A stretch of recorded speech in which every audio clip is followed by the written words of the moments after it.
Hi,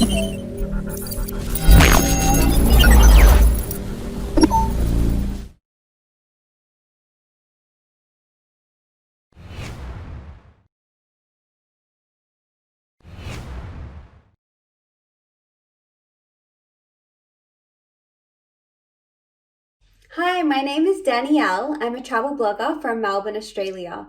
I'm currently working as cabin crew for Emirates Airlines, where I'm based in Dubai. Today, I am rolling with Go Go magazine. Where did your journey begin?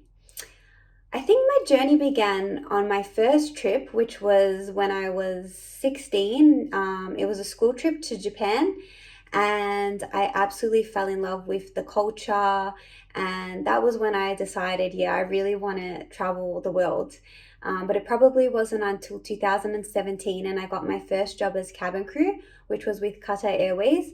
And that was when I guess the real journey began because I was able to have access to so many different countries that I didn't have the opportunity to travel to when I was living in Australia.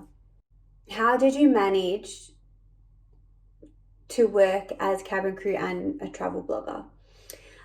So basically, once I got my first job as cabin crew working for Qatar Airways, I decided that I wanted to document my journey, and I thought, what better way to do that than with a travel blog? So that's why I started my blog. So I was writing every single month. I would write about where I was going to, anything exciting that happened on my flights, and that's where it really began. How many countries have you visited, and what was your favorite? So, as of today, I've traveled to 70 countries. I'm definitely not finished with my travel journey just yet. There's many countries I still want to travel to. It's really hard for me to pick a favorite country because I've traveled to so many and I seriously have fell in love with so many of them. But I'll pick a top five. I would say my top five would be Turkey, Italy, Vietnam, Japan, and Peru. Do you like to travel solo or in a group?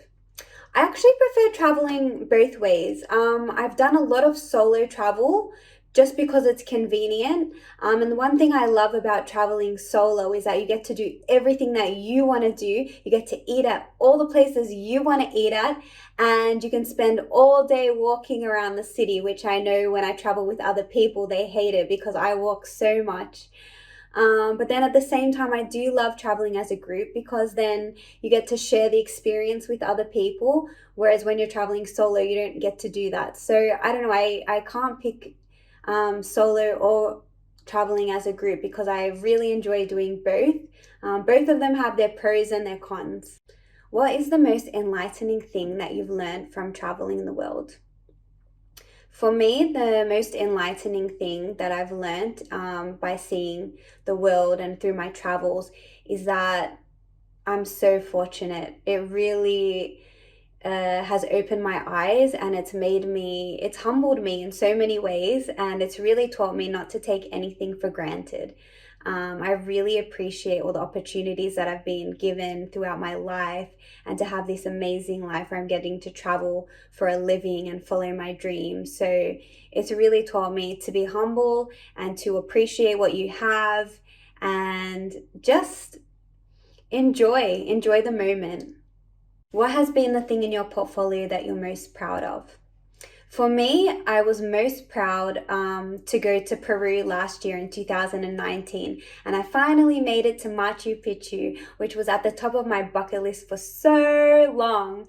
So, getting to the top and taking photos up there and just witnessing such an amazing view, really, it just felt so surreal, and I was so happy to finally make it. Took me a long time to get there, but it was so worth the journey. So what was the scariest thing in your travels? Probably for me, when I was traveling in South America. I went to a small town in Bolivia, and I wasn't aware at the time, but there was actually protests running. So the townspeople were protesting against the government, and by doing that, they shut down all the modes of transport. So there was no taxis, no tours running, and then they started talking about closing the airport. So I was so terrified that I was going to get stuck there. I was thinking, how the hell am I going to get out of here? I just wanted to get out of the town, and there was no way to do so. Thankfully, I was able to get on an earlier flight. They were running some last minute flights before they shut down the airport. So I jumped on a flight that I wasn't meant to depart on, and I just wanted to get out of there as soon as possible because I was so afraid that I was going to get stuck. I was going to get stuck in Bolivia, and I have no idea what I would do if that was to happen. What is the most fearless thing you've ever done in your life? For me, I mean, I've done a lot of crazy things. For example, I've cage dived with great white sharks in Australia. However, the most fearless thing I ever did in my life was definitely moving overseas to Qatar to start my travel journey as a cabin crew. I had never lived abroad, and I had never even moved out of Melbourne before prior to that. So quitting my job in marketing and then starting a new job, new career in a new country where I didn't know anyone.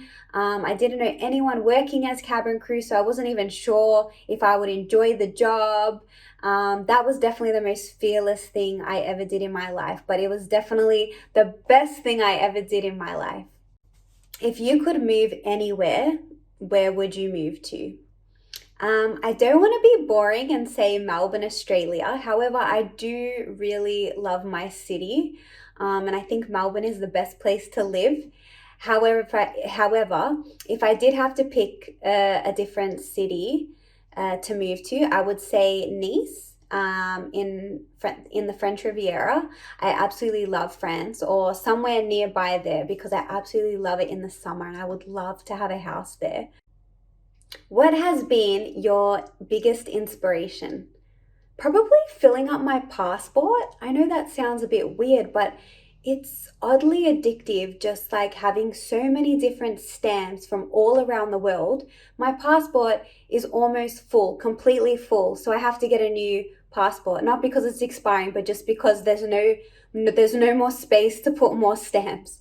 So I absolutely love that. And just having my blog and all my travel photos, like that inspires me to keep traveling, strangely enough. So yeah, I really don't think I'm finished yet with my travel journey, because there's just so many other places I want to go to and I want to write about and see. So yeah, I think that is what inspires me. How was life in quarantine? Oh my goodness, it was very crazy. I mean, it wasn't crazy, but just it was challenging time.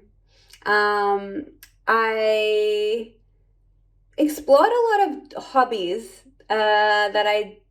some that I knew I had and some that I didn't know I had. So if I'm not traveling, and obviously I wasn't able to travel during quarantine, so I spend my time in the kitchen. I absolutely love to cook. I love baking, so I did a lot of that. I also I love working out, so I did a lot of home workouts, and I also painted. So that was a new hobby of mine. I wasn't painting before that, and I just started trying my hand at painting, and I absolutely love it. So I've continued that now that the quarantine's finished.